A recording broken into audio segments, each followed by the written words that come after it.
Shalom, mes chers amis. Voici la pensée divine numéro 302.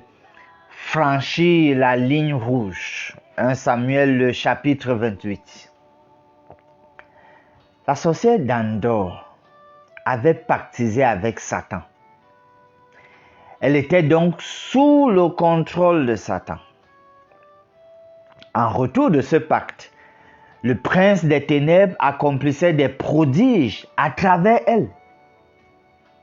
Apocalypse 16, 14 nous montre ce principe. Non seulement ils accomplissaient les prodiges, les miracles à travers elle, mais aussi lui révélaient les choses cachées.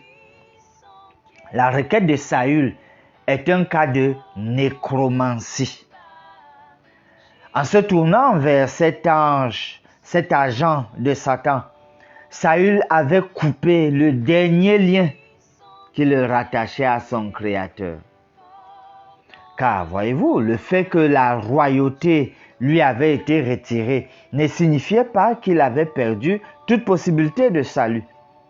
Mais en allant voir la sorcière d'Endor, Saül avait franchi la ligne rouge. Ce n'était pas du tout Samuel, le saint prophète de Dieu, qui monta après les incantations magiques de la sorcière.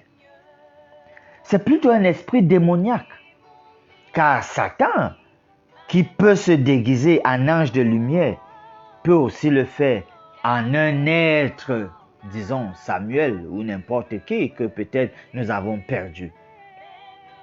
Du verset 13 au verset 15, observons bien, il est dit, le roi lui dit à la sorcière d'Endor, ne crains rien, mais que vois-tu?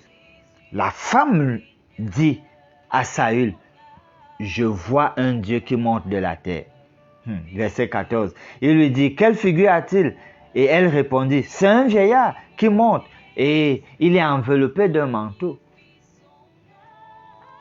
N'oublions pas, le verset 13, c'est la femme qui dit, je vois un Dieu. C'est la femme qui voit.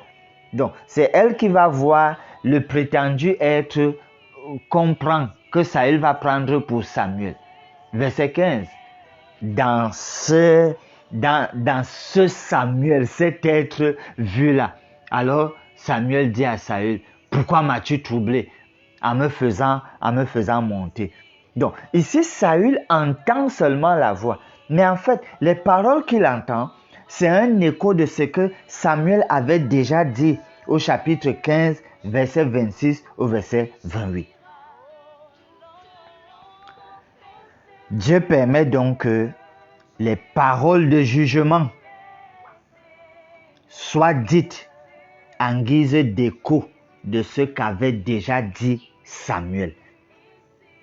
À la fin de cela, on voit des paroles de jugement qui sont prononcées sur Saül. Dieu permet que même à travers cet esprit-là démoniaque, alors que cela soit dit.